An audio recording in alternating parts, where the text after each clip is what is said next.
start Tzad Gimel and Biz. It's 93b. We'll start from Boy Minei Mir of Sheshes. If you have a traditional Gemara, it's 7 lines down from the wide lines. Okay, good morning. It's towards the end of the line. Thank Hashem for able to learn every day. It's because of our learning, we should have the base of Migdash. Okay, the Gemara says like this: Boy Minei Mir of Sheshes. They asked Rav Sheshes the following question.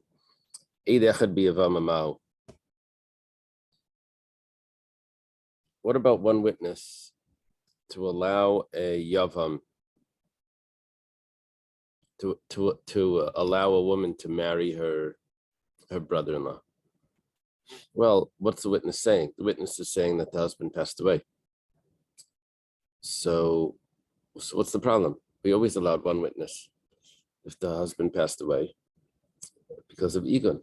What's she going to do? Sit there? So it's not so simple, because what's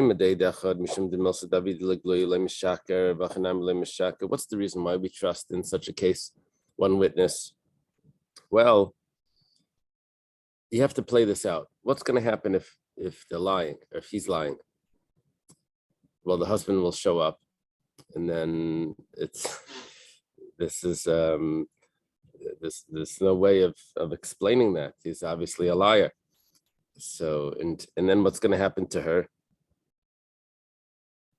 Yeah, you can't, it's going to become, the truth is going to be revealed. Dilma, or maybe there's another factor. Why do we trust Eidechad? Because she would never marry someone if she wasn't 100% sure that her husband passed away. So here also, we would say the same thing here, that how could she get married if she's not sure her husband didn't pass away? If she's not sure that her husband passed away. However, here there's one other detail.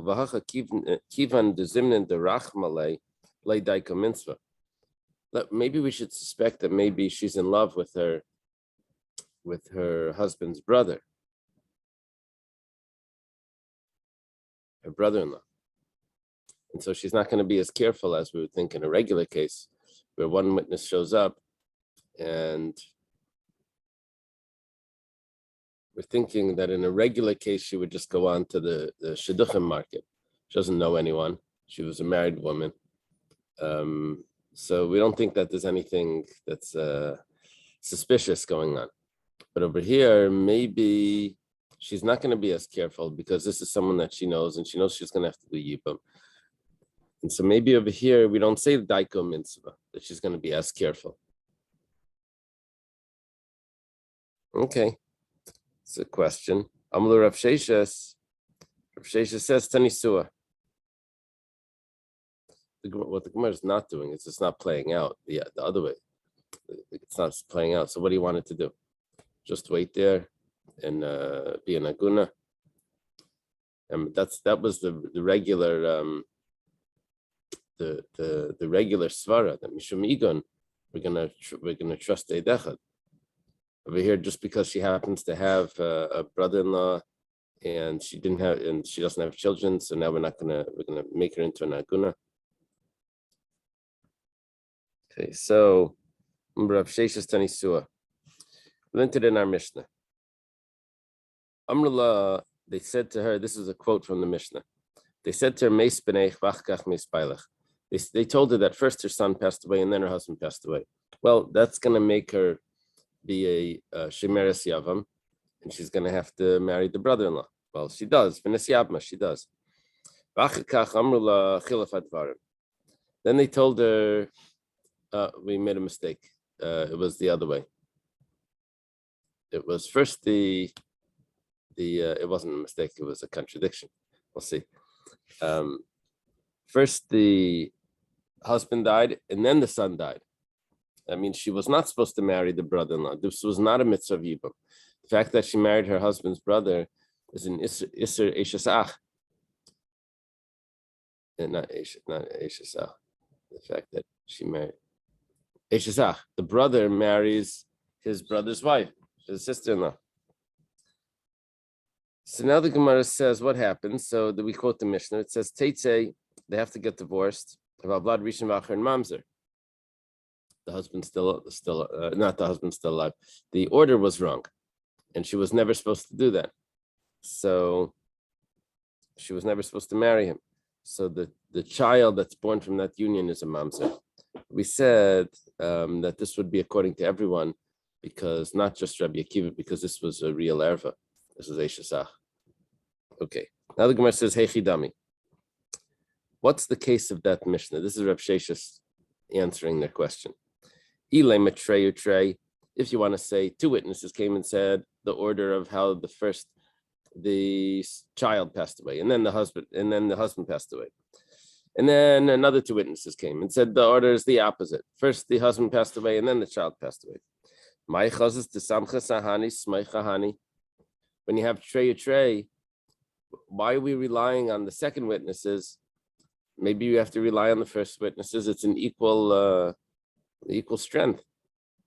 And also, mamzer, suffix mamzer. It's not a real mamzer. The child is only a suffix mamzer, because we don't know if that was the order. We have it's two contradictory pairs of witnesses.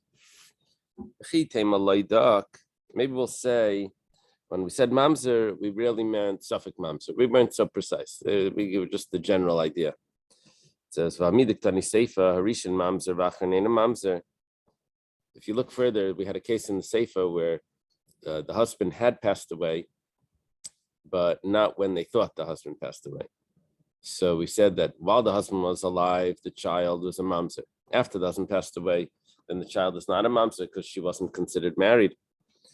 So shmamina, dafka ktani. We see from that case that we're very specific when we say mamzer what we're referring to, or which one, the first one, the second one. So also, if it says mamzer, it means mamzer. It doesn't mean suffix mamzer. So it can't be that it's trey or trey.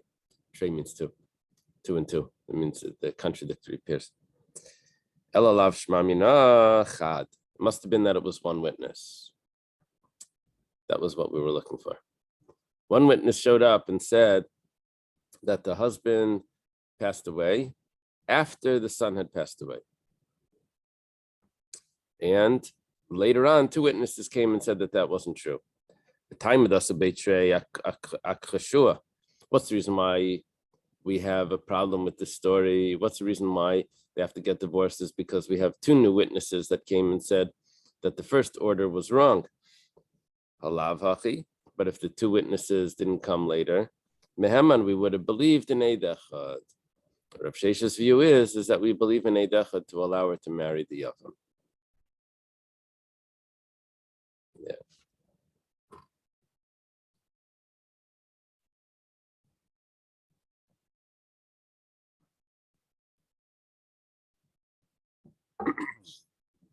Now the Gemara says, Ikada Amar Halaiti Bailach.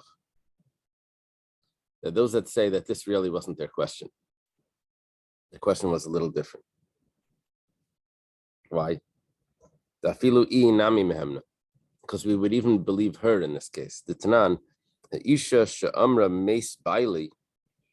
If a woman says that her husband passed away, Tinase, she's allowed to get married. And if she says Meis Baili, her husband passed away, Tisyabim, she can do Yibam as well. Okay. In other words, the suspicion that maybe the Yavam, she's not Daiko Mitzvah because she's in love with her brother-in-law, that's not a factor. We see that she's believed to say that her husband passed away. Kiti Bailach, our question is, Lamishra Yevama La'alma, the opposite. Is she believed to free herself from the obligation of doing Yibam? How would she do that? She would say that the son passed away after the husband. Not she doesn't know anything about her. We're talking about the Enei Dechad. My time of the Dechad. What's the reason why we trust the Dechad? Anything that could be proven later on what the case was, so then he won't lie. So here too, we won't lie. Now, I don't follow this 100% because I thought Milsa Davida Legluye meant that the husband is going to walk into the to the courtroom, that they're going to catch him red-handed, they're going to catch the whole thing as a lie. This is an impossibility. Here they're testifying about the order of the death. Did the husband pass away before the son, or did the son pass away before the husband? That is not really a Milsa Davida Legluye. No one's going to show up and what by Tchias HaMesim they're going to tell us is that maybe someone was there. Maybe someone was there is gonna tell us that we didn't get the story right. So I'll say, ich hab gemacht das. I made a mistake. It's not like it's not the same thing anyway. But the Gemara obviously doesn't go with that. Dilma. In other words, if it's because Milsa David Legluye, then we would say that the Eidachad is believed over here as well, that she should be allowed to marry anyone, not the Yavam. Why? Because the Eidachad is saying that the child passed away after the husband. Dilma, or maybe differently. Time of Eidachad. What's the reason why we trust Eidachad? Mishum de'i daikum mitzvah. It's she that we trusting, because she would never get married unless she was careful. Yeah, we're switching it a little bit. Yeah, I guess that's the Gemara Shaila. Is the reason why we trust the Eidachad because we trust the Eidachad, or is it because we trust her? What's the main emphasis here? If the main emphasis is her, so over here there may be a factor which would cause her not to look into it enough, and that is Mishum de'i daikum mitzvah. Over here, she's not going to look into it enough. Why? Because the misnahu desanyale, she hates her brother-in-law. She doesn't want to marry him. So someone comes up and says that the son passed away after her husband. So that means that when her husband passed away, they had children. She's not obligated to marry her husband's brother. She'll say, okay, great. She grabs it and runs. Doesn't ask any questions about that. Do we trust the Eidachad in that case? Because if we're trusting the Eidachad because we're trusting her, then in this case, we don't really have full trust in her. If we trust the Eidachad because we trust the Eidachad, so it's an Eidachad. Yeah.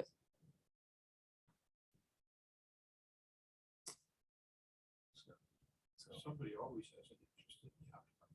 Right. It's not just one circumstances. Right. Okay, let's see. Amalu Rav Sheshes Tanisua. And now, according to this version of the Gemara's question, Rav Sheshes brings the other part of the Mishnah as a proof. It goes like this. Amrullah, Mishnah says, we're on top of Tzadik Dalet, 94a. Meis Bailach. He told her husband died. And then they said that afterwards the son died. Okay. So she marries to someone from the marketplace. She doesn't need to marry her husband's brother. And then they tell her that no, it was the opposite.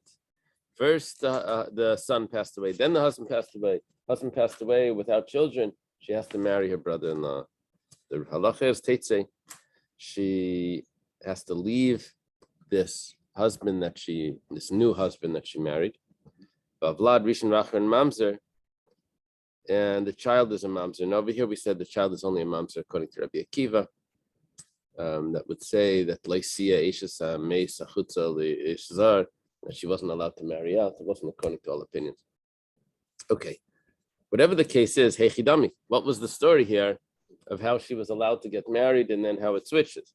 If you say that there were two witnesses that said the order of how they passed away, and then another two witnesses came and said that it was the opposite, that first the son died and then the husband died. She really was supposed to do yibam or chalitza. We're going to always have that question. Trey or Trey, why do you trust one over the other? One group over the other group. So, in other words, why do we tell her that she has to get divorced? Maybe the first group is correct. Another question, when you said that the child's a mamzer, Suffolk mamzer who? It's not a real mamzer, it's a Suffolk. Maybe you'll say that that's what we meant. We said mamzer, we didn't get into the details. Obviously, we are getting into the details. We have another case where we say this one yes, this one no.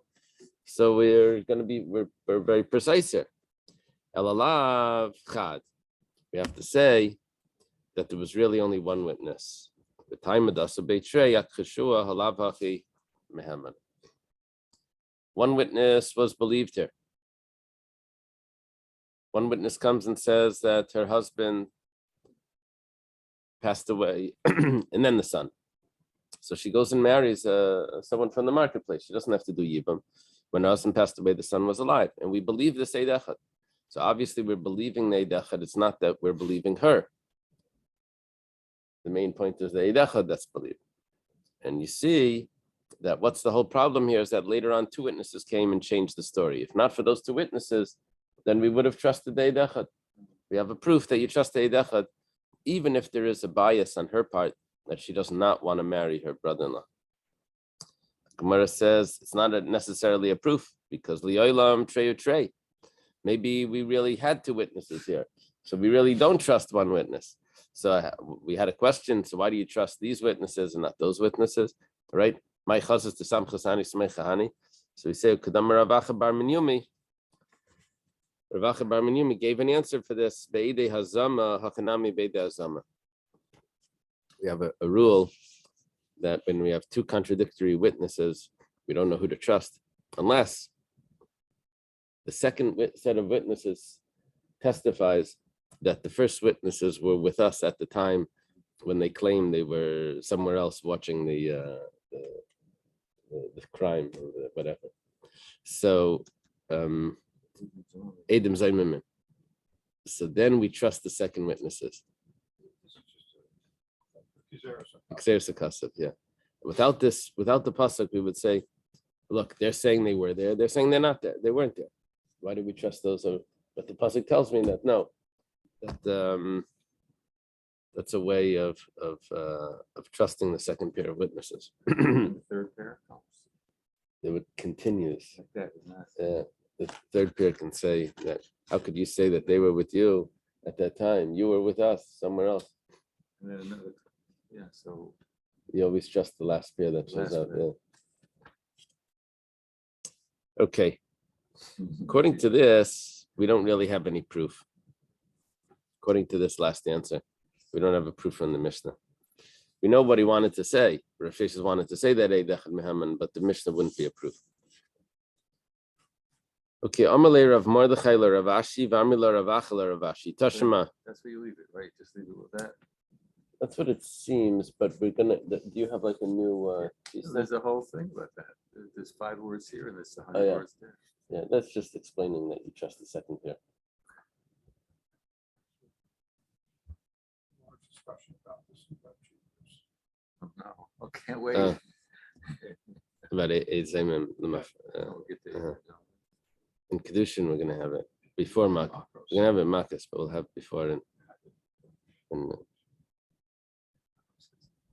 yeah, no. Okay. Okay.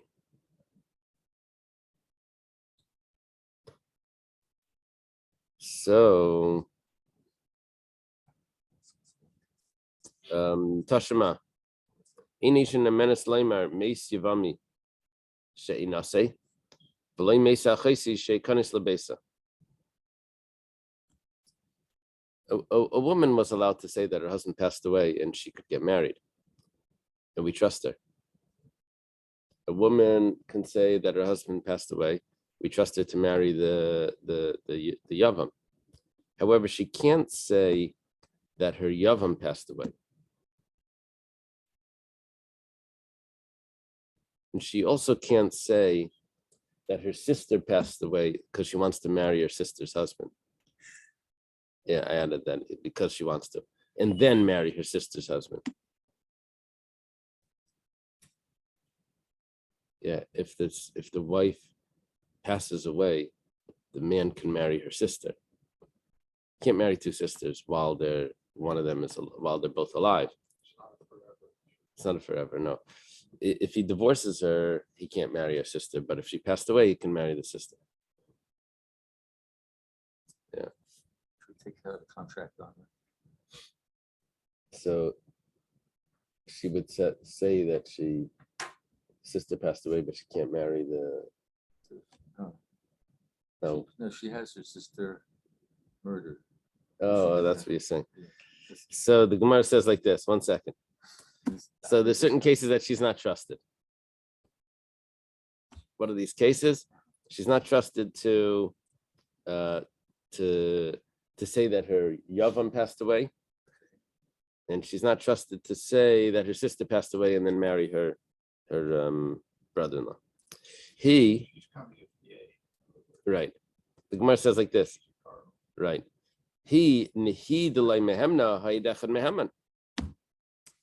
Her we don't trust. She's the one that has this issue. But if there would be an Eidechad, then that would be good enough. We would trust Eidechad. That seems to be a proof. The Gemara says, 1 second. It says, a man is not trusted to say that his brother passed away and then he's going to marry his brother's wife. He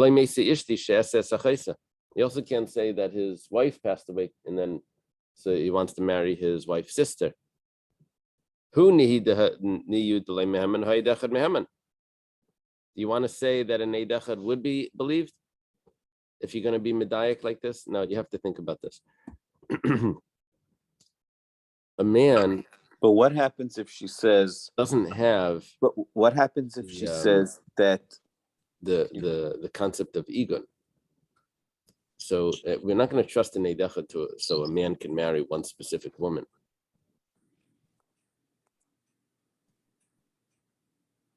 What happens if she says that he passed away and didn't say the reason? If he says that his brother passed away in order to do, and he wants to do Yibam, we don't trust him. Do we trust the Eidechad?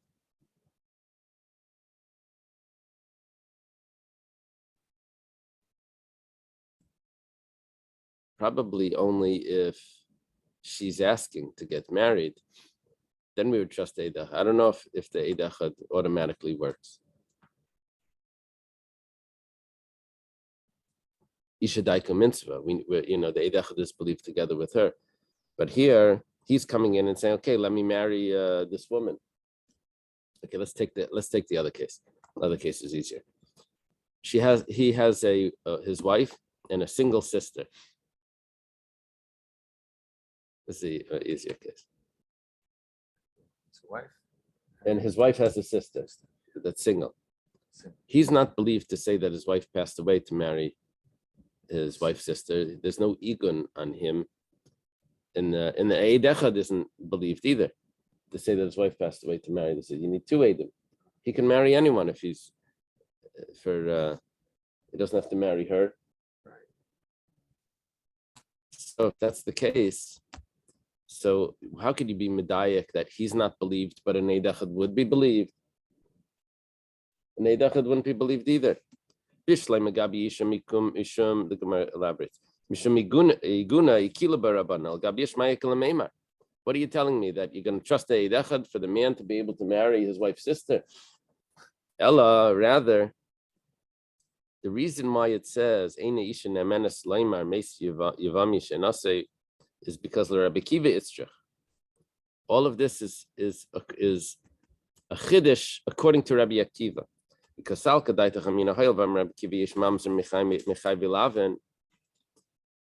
Rabbi Akiva says that there is a mamzer, a mamzer that's born from a union of prohibited relations, even if it's just a negative prohibition, maybe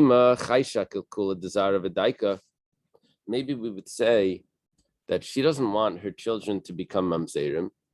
So if she would end up marrying someone else other than her yavam, according to Rabbi Kiva, the children would be mamzerim.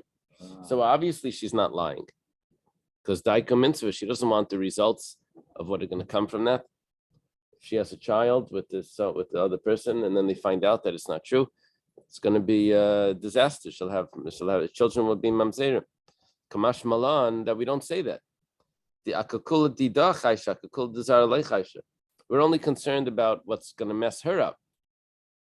If it would be like a death penalty or something. If she was a married woman, if she wasn't, to testify that her yavam passed away is not going to give her a death penalty if she marries someone else. To testify that her husband passed away and then she marries someone else, so that she would be believed because she doesn't want to be put to death or whatever. So we have a chiddush here that according to Rabbi Akiva, maybe she doesn't want her children to be mamzerim also, and therefore we should trust her. So we say that no, it's only for her own personal detriment that we would trust her if it would be negative for her, but not for the children. Okay. Rava Amar, it seems like we don't have, we know what Rav Sheshes wanted to say, that Eid Echad is Neman, but we don't have a proof from here or there about Rava Amar Eid Echad Neman b'Yevama mikal v'chaimer. Rava says no, he has a kal v'chaimer for this. Why? Lisa karasitarta, Lisa lavle kolskin. For her to say that her husband passed away, and then she is allowed to get married, that's much more serious than for her to say that her yavam passed away, or to say that her the order of how they passed away, the son first and then the whatever it is. If you trust her to say that her husband passed away, that's a very serious. That's a sakaris. If she's a married woman and she lives with someone. Here it's not. It's just it's allowed.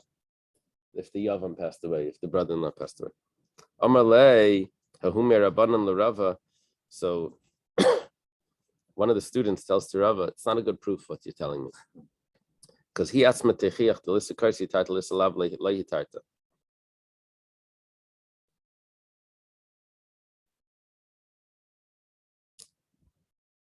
When it comes to an Eid Echad, before we're saying the Eid Echad, I mixed it up. Before we're saying that the Eid Echad is believed to tell her that she's allowed to get married, but the Eid Echad should for sure be believed to tell her that she can marry out, or she doesn't have to marry the Yavam, or maybe she does have to do Yibam, either way, depending on which version of the question is. So the student tells Rava, he says, you're telling me about Eid Echad, but take a look at what happens with her herself. She's allowed to say that her husband died, we trust her, but she can't tell us that the Yavam died. Now, if your svara is that if it's very severe, for sure something that's less severe, so why don't we trust her that her Yavam died? Obviously, we don't go by that logic. Now, this Rava was saying it for the Eid Echad, and which we don't know if you trust the Eid Echad to say that the Yavam died or something like that.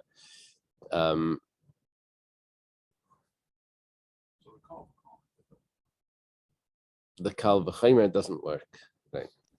Okay. We're saying exactly the opposite, but because it's more. What's the reason why we don't trust her to say that the Yavam died?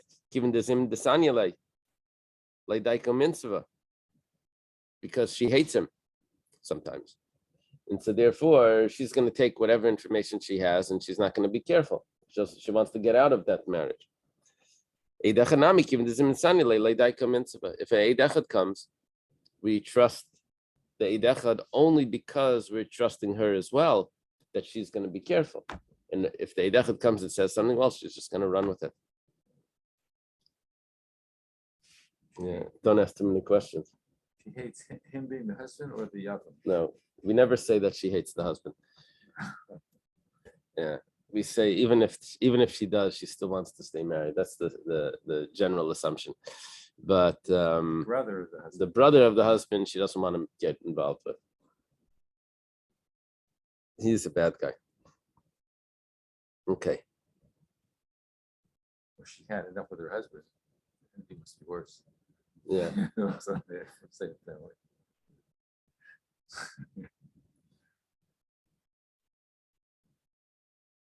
Sometimes they do that in these cases. When they're describing like why they're getting out of this marriage, they say the whole family is a bunch of whatever, it's part of the claim.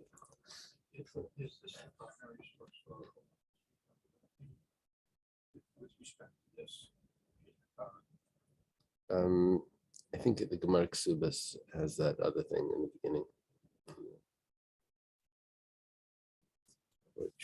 Trusting her Pesha Asar. We have over there. You have the Sugya Pesha Asar. Yeah. Okay. That Midrash starts from Rabbi Elazar ben Masya.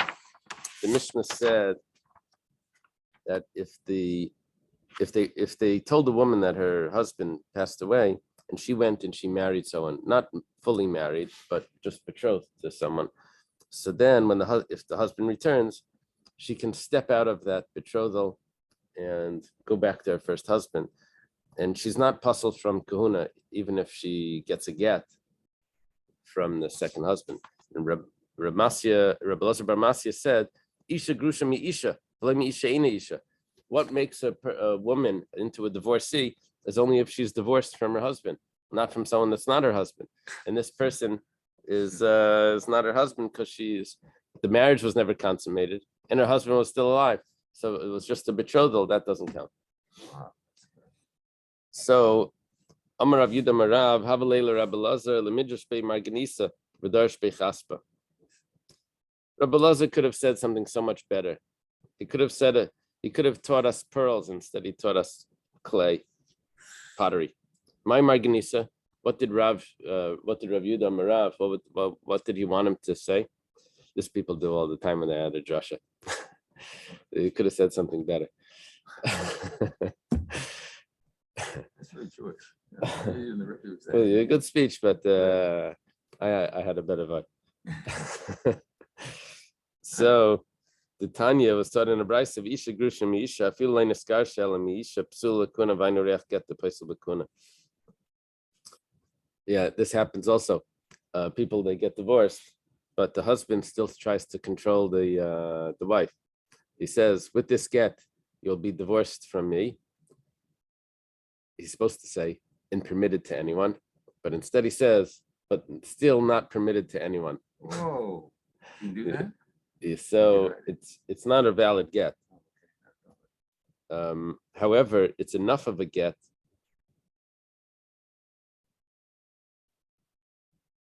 that will make her invalid from marrying a Kohen. So the way that Rav Yudah Marav wants this pasuk to be taught, Isha grusha mi Isha, that even if she's only divorced from her husband, but not the second part, but not permitted to any man, she's still forbidden to the Kohen. That's the pasuk that talks about the prohibition to the Kohen. Okay. We start get the place of Bakuna. But when it says that even a reach get, even a scent of a get, makes her invalid for a Kohen, it's referring to a get like that. It's not even a valid get, but it's enough of a get. Okay. So she is allowed to marry somebody else. She just can't marry a Kohen. Right. I think she needs another get to get married. She needs another get to that get was not valid. But let's say if the husband then just drops dead. Now, was she considered divorced or was she considered widowed? Ooh. So we're going to say that she's considered divorced for the halachas of marrying a Kohen. Okay. Yeah, that would be the case when it would be relevant. Okay.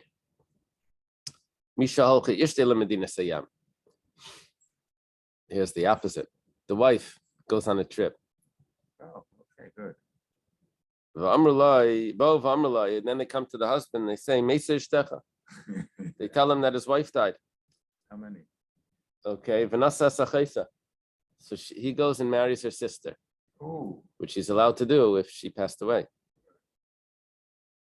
But then the wife returns. Muteres lachzer lai. It sounds like a double standard. He's allowed to go back to his wife. Yeah, if it would have been the woman, we wouldn't have said that. If the woman would have made this mistake.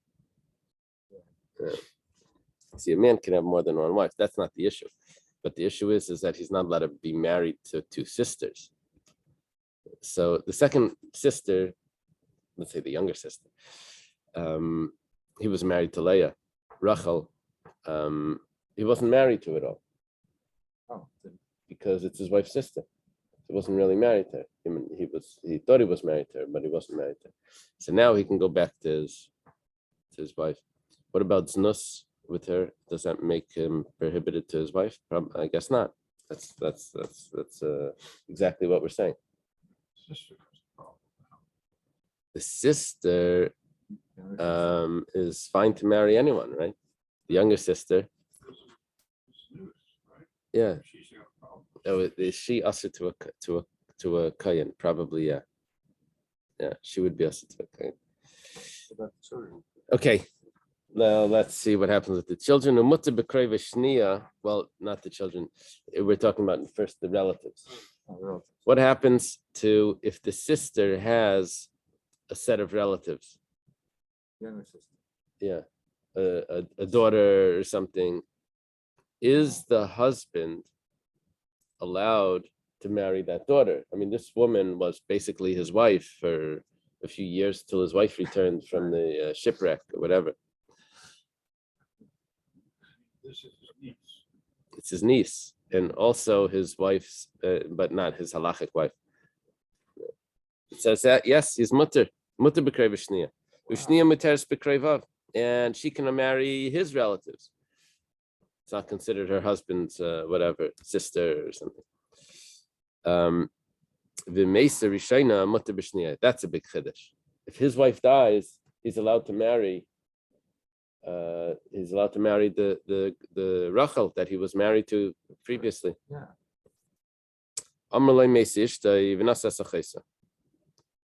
Let's say they tell him that his wife passed away. So, okay, he married the sister.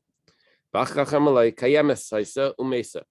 say that the truth is she did pass away, but not at the time when we told you that she passed away. She passed away after that. So, Vlad Rishon, Mamzer, Vachernein Mamzer. This is a real Mamzer because he's married his wife's sister. It's not just a Chayve Lavan. This is a relative that he's not allowed to be married to. He's not allowed to marry two sisters. So this comes out that the Shvatim come out to. I never realized this. That all the Shvatim, it wasn't just a prohibition on Yaakov to marry Rachel and Leah. It affects the Shvatim, their status. Both No? children of the first, the older one. No, the older children are going to be Mamzerim, Right. because that's when his wife was really still alive. Yes. But when his wife passed away and he continued to have more children, he didn't know that she was alive even before, but now she really passed away. So those children are not Mamzerim, because the fact was that she had passed away. So you have to know really from the death certificate. The second Right. is the second death certificate. The seconds on the death certificate. Right. Rabbi Yossi. And the seconds of the And birth. Yeah, well, it's not really the birth, it's probably the conception. Conception. Yeah. Rabbi Yossi Aimer, Kol she'paisel al yedei acher and paisel al yedei atzmi, Kol she'en paisel al yedei acher and paisel al yedei atzmi. That we have to wait for the Gemara to explain. Let's leave that for now. Let's continue. Okay. The Gemara makes the case slightly more complicated. We just said that a woman went on a trip. She's taking a vacation, whatever. She's a businesswoman. And the rumors, the word came back that maybe Eidecha, it can't be an Eidecha, two Eidim, has to be, that she passed away. So he goes and marries his sister-in-law.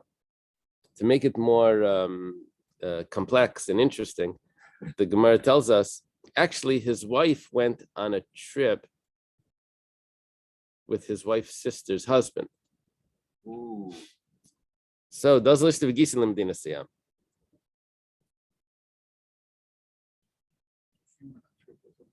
With her brother-in-law. And now, the reason why his wife's sister, Rachel, is able to get married to him is because the brother-in-law also passed away.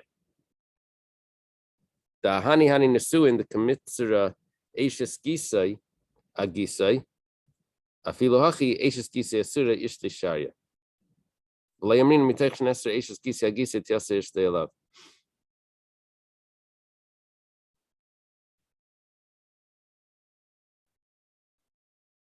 When he marries Rachel, okay, when he marries Rachel,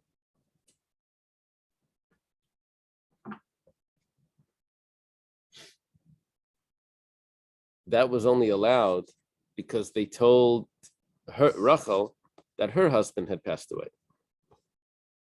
Now, with this marriage of marrying Rachel, Rachel is now not allowed to marry when the husband actually returns. He never really passed away.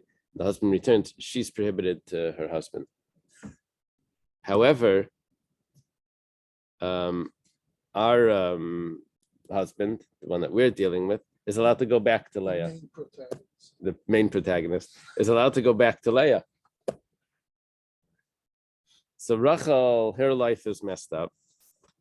And our protagonist, goes back to his wife. Because he was allowed more than one wife anyway. Right. And they just Right. allowed the marriage. So even though his sister-in-law is usher, but his wife is mutter, we don't say that just like the sister-in-law becomes prohibited with that relation to the husband, so too his wife should be prohibited. And we don't say that. The Gemara says, like Rabbi Akiva. Let's say that our Mishnah doesn't fit with Rabbi Akiva. Why? Di Rabbi Akiva does he have to give Rachel a get?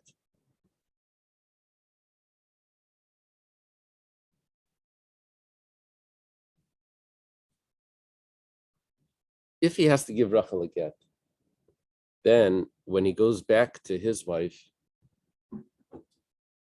he's not allowed to marry the sister of a woman that he just divorced while she's still alive. His wife becomes the sister of his divorcee.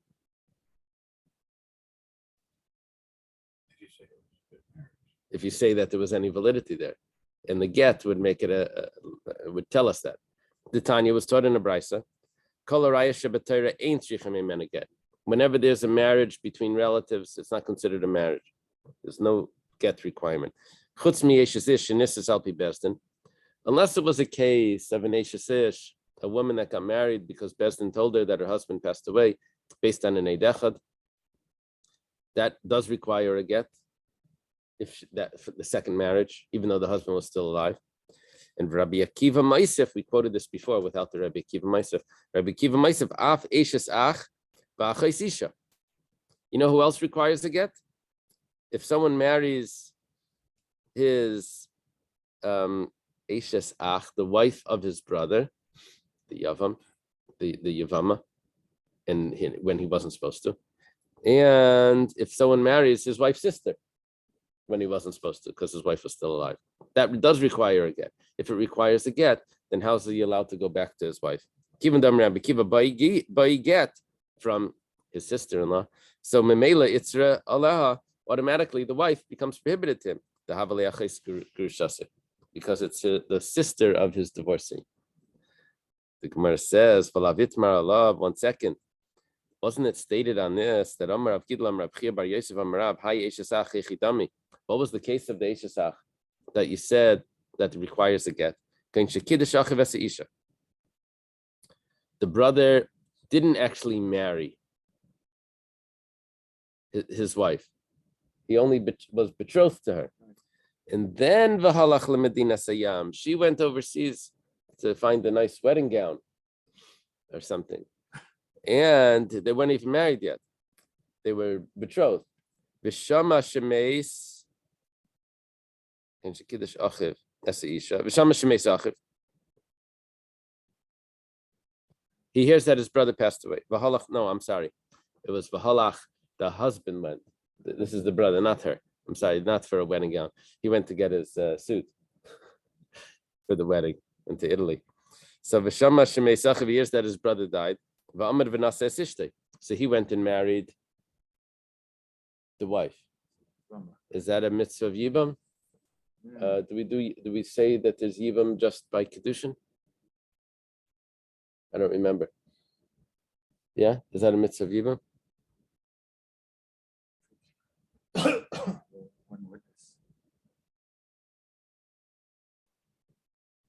But do you remember what it says? Which name? Rav Gidel was the traveler. No. No. I was a student of Rav. I'm not sure that he was a traveler. Yeah.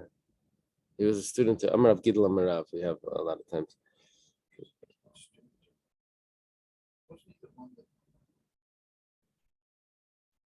I have the travelers were Ula, Rav Dimi, and Ravin. Then we have people that moved, but those are the main. Yeah. So here the brother goes on a trip.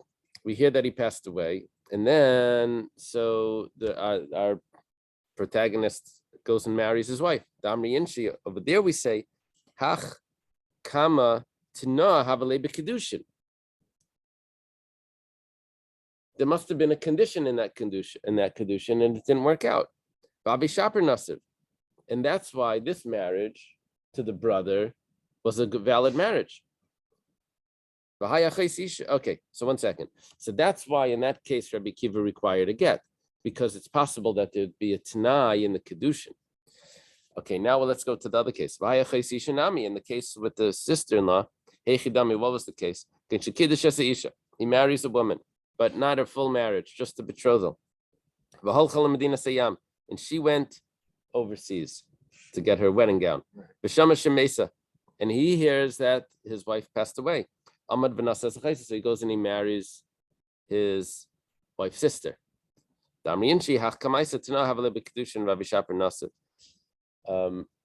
People are going to say, why does he require a get from the sister? It wasn't allowed to marry her. It was not a good marriage. The reason is because it looks like people are going to say that maybe there was a condition in the kedushin and it didn't work out. If she returns at a certain time, then the kedushin is going to be chal or something like that. But by nesuin, we never say that there's a tanai. You can't make a tanai in a nesuin. Nesuin is to consummate the marriage. They can't say, well, this is going to be considered a marriage if something happens or if you do something. You can't say that because you can't. What's going to happen over there is that all his relations are going to turn into znus. You can't make a condition in the suin. Okay, so now we don't have a proof that our Mishnah is not Rabbi Akiva. Yeah, but that's not a condition in the marriage. That's a condition in the monetary. You're not making the marriage conditional. You're making the what she's gonna get, the monetary part. Yeah.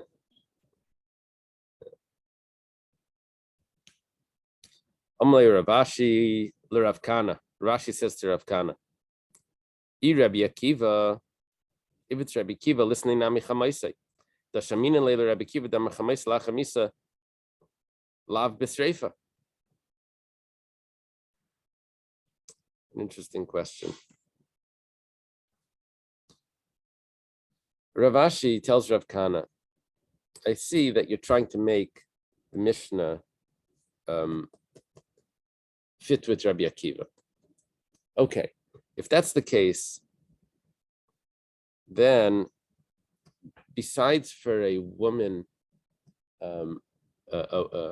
besides for the permissibility of a man to marry his wife's sister when the wife passes away, Rabbi Akiva has an opinion that he's allowed to marry his mother-in-law when his wife passes away.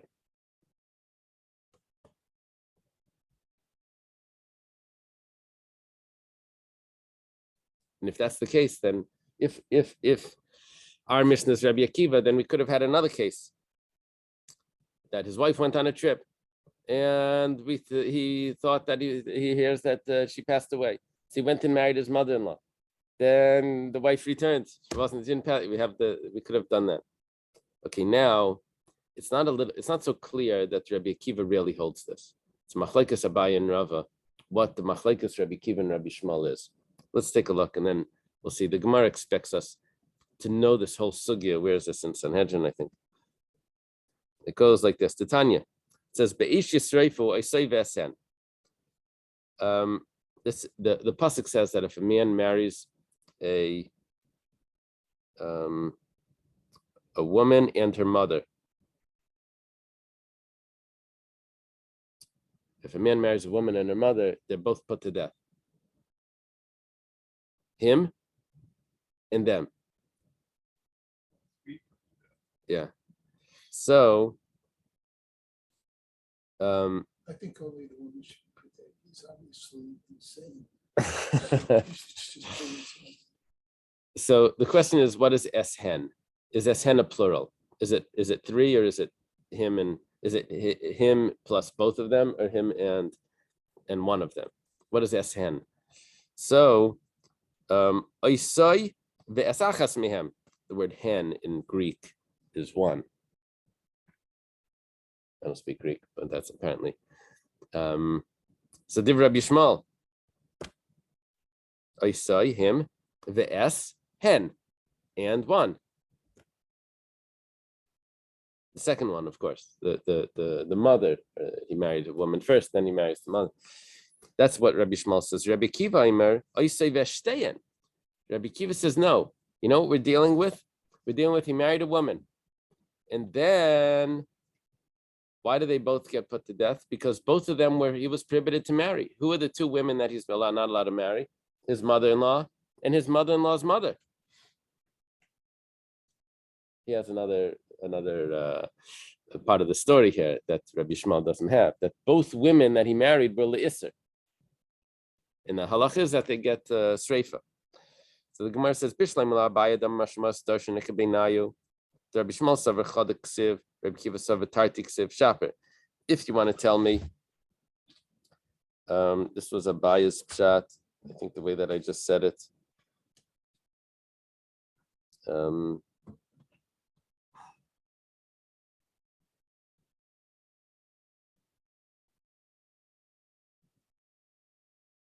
Yeah, that both of them le'isser. So we don't have any heter over here for Rabbi Akiva to marry his mother-in-law when the wife passes away. El Rava damar chamaisa lachar misa ika beinayu listenami chamaisa. Rava learns that the machlekes over here has to do with if his wife passes away, if his mother-in-law becomes permissible. Why does Rabbi Shmuel say oisei yanachas me'am? Because what Rabbi Shmuel is saying is that he married a woman and she passed away, and then he married her mother.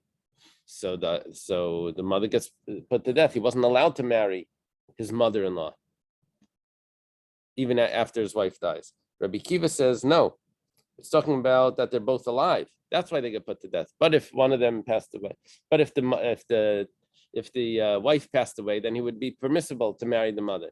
So if that's the case, so why didn't our Mishnah say that story? So Amar Lei, he responded, this is Rav Kana. He says, Nihid miyatakra misreifa misurami miyatakra.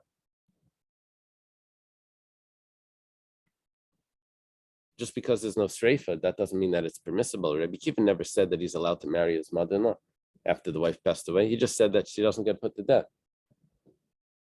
So Rabbi Kiva doesn't hold that it's becomes permissible. You're telling me the story that his wife goes on a trip and then he hears that she died, so he goes and marries the mother-in-law. That's always prohibited, even if the wife passed away. It's just what happens, punishment for that. The Gemara. Okay, let's leave it right here. We'll continue with that. Cliffhanger. Okay. Thank you. Have a good day.